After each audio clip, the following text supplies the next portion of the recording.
Mean astro के प्रिय दर्शकों जरा ध्यान से सुनिए। एक ऐसा महाशक्तिशाली उपाय, एक ऐसी महाशक्तिशाली क्रिया जिसे जो भी व्यक्ति करेगा उसकी मनोकामना हर हाल में पूरी होगी, हर स्थिति में उसकी मनोकामना पूरी होगी। क्या है वह क्रिया, जरा ध्यान से सुन लीजिए और करके देखिए, फिर परिणाम कैसे प्राप्त होते हैं वो हमें बताइए। पॉजिटिव ही होंगे, हमें पूर्ण विश्वास है। क्या करना है, ध्यान से सुनिए। मंगलवार के दिन से यह क्रिया शुरुआत होगी। हनुमान जी से जुड़ी हुई यह क्रिया है। हनुमान जी को मनसा पूर्ण भी कहा जाता है।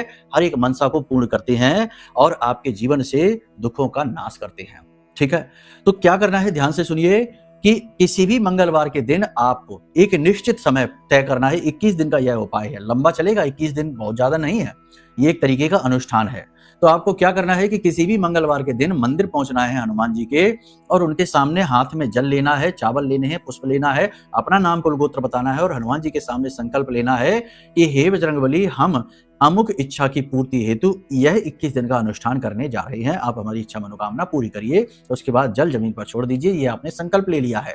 अब आटे का दीपक, आटा घर से लेकर जाना, वहीं पर दीपक बनाइए, गाय का घी डालिए, दीपक जलाइए। एक दीपक जलाएंगे और एक बार हनुमान चालीसा और एक बार बजरंग बाण का पाठ करेंगे, भगवान से निवेदन करेंगे और फिर चले आएंगे।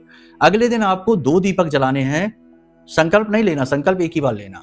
अगले दिन आपको 2 दीपक जलाने हैं, 2 हनुमान चालीसा का पाठ और 1 बजरंग बाण का पाठ।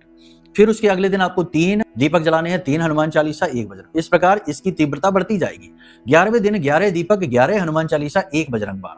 12वें दिन 10 दीपक हो जाएंगे, 10 हनुमान चालीसा, 10 राउंड। इस प्रकार 21वें दिन जाकर 1 दीपक और 1 हनुमान चालीसा, 1 बजरंग बाण। ये गति रहेगी। 21 दिन के अंदर अंदर आपकी 100% इच्छा पूरी होगी, चाहे कुछ भी हो जाए। लेकिन उल्टी सीधी अतरंगी इच्छाएं ना मांग लेना कि भगवान हमें करोड़पति बना दो। भगवान करोड़पति नहीं बनाएंगे, वो आपको मार्ग देंगे, बनना आपको ही होगा। ठीक है, अब सबसे बड़ी बात कि जिस समय पर यह अनुष्ठान शुरू करें उसी समय पर रोज करें, यानी शाम को 8 बजे ही। फिर ये नहीं कि कभी 7 बजे, कभी 5 बजे, कभी 9 बजे पहुंच गए, नहीं। और इसे खंडित ना होने दें किसी भी हालत में। इन सब के साथ साथ अगर आपको सोने पे सुहागा चाहिए तो अपनी कुंडली का भी आकलन करा लो, ये सर्वश्रेष्ठ निर्णय होगा। क्योंकि एक तरफ तो देवताओं की कृपा यानी हनुमान जी का हाथ आपके ऊपर आ गया, दूसरी ओर आपने अपने ग्रह के दोषों को भी मिटा लिया, ग्रह दोषों को जानकर कुंडली आकलन के आधार पर।